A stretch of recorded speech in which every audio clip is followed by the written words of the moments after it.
নমস্কাৰ মানিক অসম ইউটিউব চেনেলৰ তৰফৰ পৰা আপোনালোকক সকলোকে স্বাগতম জনাইছোঁ। মই আজিৰ ভিডিঅ'টিত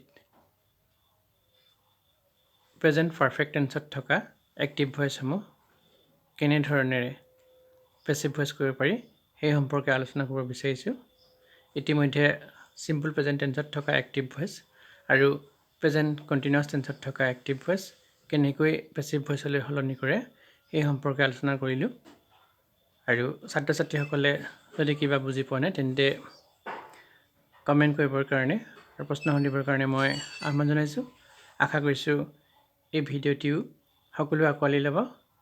বেছি পলম নকৰি প্ৰথমতে মই voice of present perfect tense সম্পৰ্কে আলোচনা কৰোঁ। ইয়াত প্ৰথম উদাহৰণটো লৈছোঁ। We have learned English grammar. We have learn present perfect টেন্সত আছে ছাবজেক্টৰ পিছতে হয় হেভ নহয় হেজ, তাৰপিছত V3, তাৰপিছত অবজেক্ট আছিলে। তোমালোকক মই প্ৰেজেণ্ট পাৰফেক্ট টেন্স শিকাওঁতে এই কথাকেইটা অৱগত কৰিছিলোঁ। গতিকে এই বাক্যটো প্ৰেজেণ্ট পাৰফেক্ট টেন্সত আছে ছাবজেক্টৰ পিছতে হয় হেভ নহয় হেজ, তাৰ ভিতৰত হেভ আহি গ'ল যিহেতু ফাৰ্ষ্ট পাৰ্চন উই, আৰু এইটো প্লুৰেল নাম্বাৰ, উইটো প্লুৰেল নাম্বাৰ বহুবচন।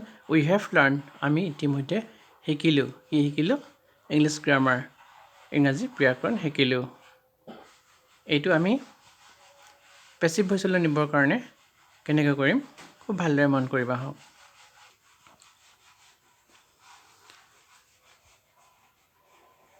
ইংলিছ গ্ৰামাৰ এই অবজেক্টটো পেছিভ কৰোঁতে ছাবজেক্টৰ ঠাইলৈ আহিলে ইংলিছ গ্ৰামাৰ, আৰু এইটো থাৰ্ড পাৰ্চন ছিংগুলাৰ নাম্বাৰ।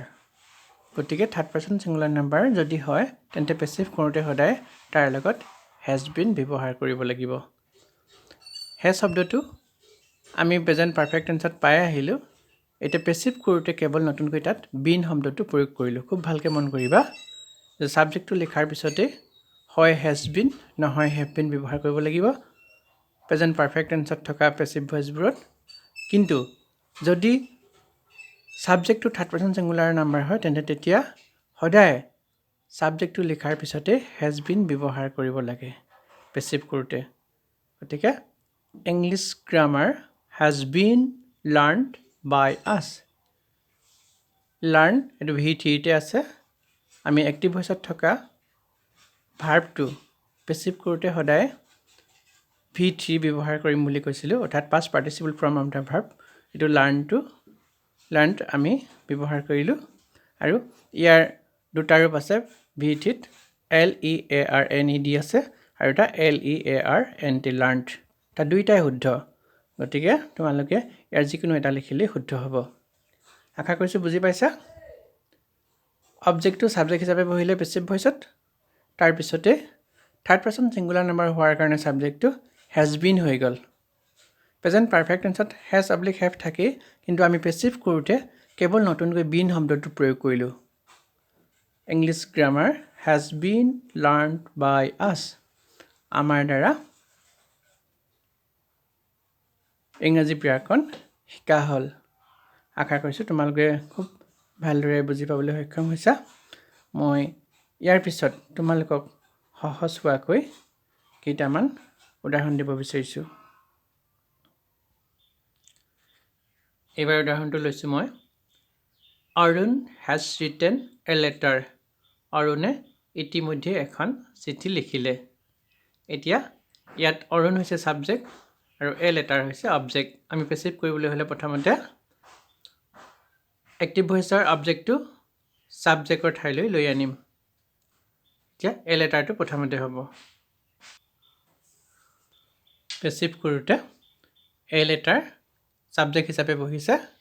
ছাবজেক্টটো থাৰ্ড পাৰ্চন ছিংগুলাৰ নাম্বাৰ, সেইকাৰণে হেজ আহিলে তাৰ লগত বিন, অৰ্থাৎ প্ৰেজেণ্ট পাৰফেক্ট টেন্সত যদি এক্টিভ ভইচটো হয় তেন্তে পেছিভ কৰোঁতে আমি নতুনকৈ বিন শব্দটো প্ৰয়োগ কৰোঁ বা যোগ দিওঁ। A letter has been written by Arun. এখন চিঠি অৰুণৰ দ্বাৰা ইতিমধ্যে লিখা হ'ল। আমি এক্টিভ ভইচত পাইছিলোঁ Arun has written a letter. অৰুণে ইতিমধ্যে এখন চিঠি লিখিলে, আৰু পেছিভত পালোঁ আমি a letter has been written by Arun. এখন চিঠি অৰুণৰ দ্বাৰা ইতিমধ্যে লিখা হ'ল। আশা কৰিছোঁ ছাত্ৰ ছাত্ৰীসকলে বুজি পাবলৈ সক্ষম হৈছে। প্ৰেজেণ্ট পাৰফেক্ট টেন্সত থকা এক্টিভ ভইচ পেছিভলৈ সলনি কৰোঁতে বৰ বিশেষ জটিল পৰিস্থিতিৰ মুখামুখি হ'ব নালাগে। খুব সহজ, কেৱল নতুনকৈ ইয়াত বিন শব্দটো প্ৰয়োগ কৰা হয়।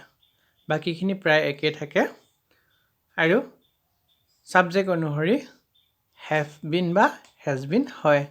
যদি পেছিভত পেছিভ ভইচ কৰোঁতে ছাবজেক্টটো যদি আই হ'বলগীয়া হয় বা উই হ'ব লগা হয়, ছেকেণ্ড পাৰ্চন ইউ বা থাৰ্ড পাৰ্চন প্লুৰেল নাম্বাৰ হয় ছাবজেক্টটো, তেতিয়া আমি হেভ বিন ব্যৱহাৰ কৰিম।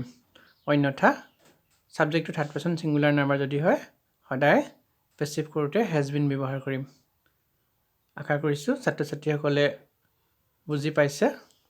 যদি কিবা বুজি পোৱাত অসুবিধা হৈছে তেন্তে প্ৰশ্ন কৰিবা, লগৰবোৰলৈ শ্বেয়াৰ কৰিবা আৰু ইয়াৰ আগৰ ভিডিঅ'সমূহ যদি চোৱা নাই তোমালোকে পুনৰ চাবা বুলি আশা ৰাখিলোঁ। একে অনুষ্ঠানৰ জৰিয়তে পুনৰবাৰ লগ পাম তোমালোকক, তাৰে আশাৰে মই ভিডিঅ'টি সামৰণি মাৰিছোঁ। ভিডিঅ'টি চোৱাৰ বাবে সকলোকে ধন্যবাদ জ্ঞাপন কৰিছোঁ। ধন্যবাদ।